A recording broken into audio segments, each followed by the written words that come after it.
Daniel chapter 2. And in the second year of the reign of Nebuchadnezzar dreamed dreams, and his spirit was troubled, and his sleep went from him. Then the king commanded to call the magicians, and the enchanters, and the sorcerers, and the Kashdim, to tell the king his dreams. So they came in and stood before the king. And the king said to them, I have dreamed a dream, and my spirit is troubled to know the dream.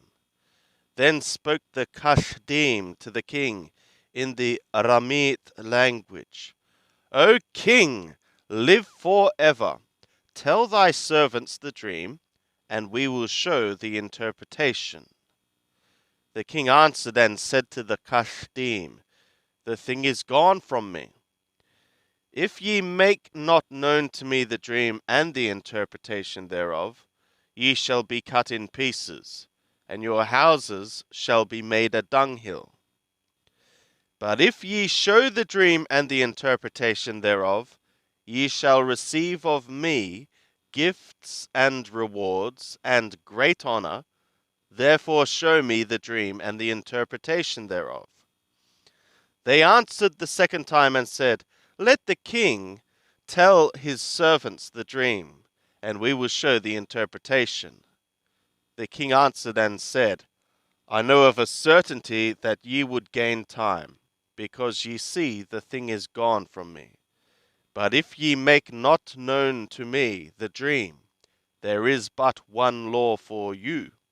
For ye have prepared lying and corrupt words to speak before me, till the time be changed. Therefore tell me the dream, and I shall know that ye can show me the interpretation thereof.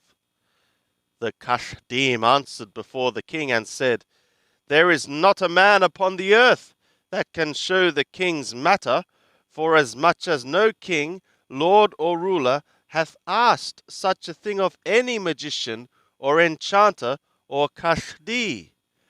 And it is a rare thing that the king requireth, and there is no other that can show it before the king, except the gods, whose dwelling is not with flesh.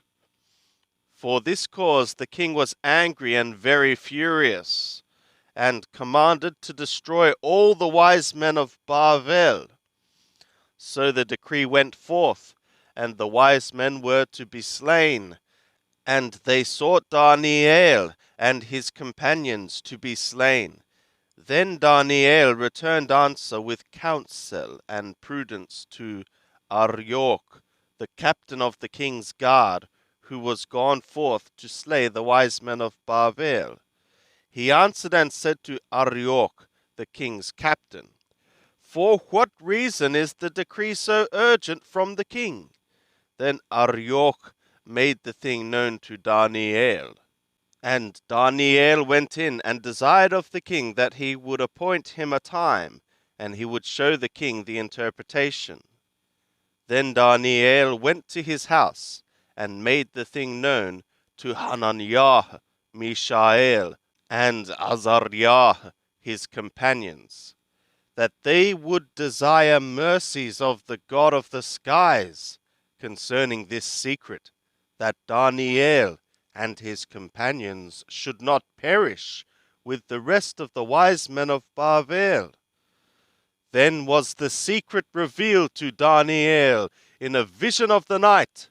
Then Daniel blessed the God of the skies. Daniel answered and said, Blessed be the name of the God from unseen time and to unseen time, for wisdom and might are his. And he changeth the times and the seasons. He removeth kings, and setteth up kings. He giveth understanding to the wise, and knowledge to them that have understanding. He revealeth the deep and secret things. He knoweth what is in the darkness, and the light dwelleth with him. I thank thee and praise thee, O thou, the God of my fathers, who hast given me wisdom and might, and hast now made known to me what we desired of thee, for thou hast made known to us the king's matter. Then Daniel went into Arioch, whom the king had appointed to destroy the wise men of Babel. He went and said thus to him, Destroy not the wise men of Babel. Bring me in before the king, and I will show to the king the interpretation. Then Arioch brought in Daniel before the king in haste, and said to him, I have found a man of the children of the captivity of Yehudah, that will make known to the king the interpretation. The king answered and said to Daniel, whose name was Belteshazzar, Art thou able to make known to me the dream which I have seen, and the interpretation thereof? Daniel answered before the king and said, The secret which the king hath demanded can neither wise men, enchanters, magicians, nor soothsayers show to the king. But there is a God in the skies that revealeth secrets, and he hath made known to the king Nebuchadnezzar what shall be in the latter days. Thy dream and the visions of thy head upon thy bed are these. As for thee, O king, thy thoughts came into thy mind upon thy bed, what should be hereafter, and he that revealeth secrets hath made known to thee what shall be. But as for me, this secret is not revealed to me for any wisdom that I have more than any living, but to the intent that the interpretation may be made known to the king, and that thou mayest know the thoughts of thy heart. Thou, O king, sawest, and behold, a great image. This image, which was mighty, and whose brightness was excellent, stood before thee, and the aspect thereof was terrifying. As for this image, its head was of fine gold, its breast and its arms of silver, its belly and its thighs of brass, its legs of iron, its feet part of iron and part of clay. Thou sawest till that a stone was cut out without hands, which smote the image upon its feet that were of iron and clay, and broke them in pieces.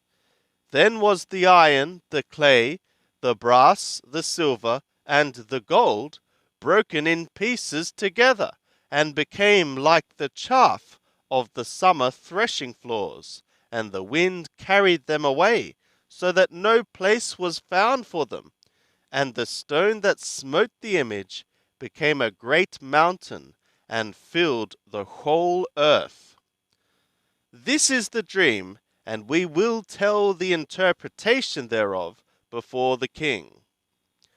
Thou, O king, art the King of kings, to whom the God of the skies hath given the kingdom, the power, and the strength, and the glory. And wheresoever the children of the man dwell, the beasts of the field, and the birds of the skies, hath he given into thy hand, and hath made thee to rule over them. Thou art the head of gold. And after thee shall arise another kingdom, inferior to thee, and another third kingdom of brass, which shall bear rule over all the earth. And the fourth kingdom shall be strong as iron, forasmuch as iron breaketh in pieces and subdueth all things. And as iron that crusheth all these, shall it break in pieces and crush. And whereas thou sawest the feet and toes, part of potter's clay and part of iron, it shall be a divided kingdom, but there shall be in it the strength of the iron, forasmuch as thou sawest the iron mixed with miry clay. And as the toes of the feet were part of iron and part of clay, so the kingdom shall be partly strong and partly broken. And whereas thou sawest the iron mixed with miry clay, they shall mingle themselves with the seed of men, but they shall not cleave one to another, even as iron doth not mingle with clay. And in the days of those kings shall the God of the skies set up a kingdom which shall never be destroyed, nor shall the sovereignty thereof be left to another people, but it shall break in pieces and consume all these kingdoms, and it shall stand for ever. Forasmuch as thou sawest that a stone was cut out of the mountain without hands, and that it broke in pieces the iron, the brass, the clay, the silver, and the gold, the great God hath made known to the king what shall be hereafter. And the dream is certain, and the interpretation thereof sure. Then the king Nabuchodonosor fell upon his face, and worshipped Daniel, and commanded that they should offer an oblation of sweet aromas to him.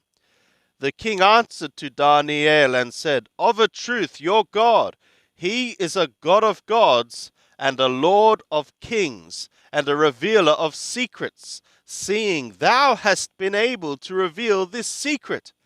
Then the king made Daniel great, and gave him many great gifts, and made him to rule over the whole province of Babel, and to be chief governor over all the wise men of Babel.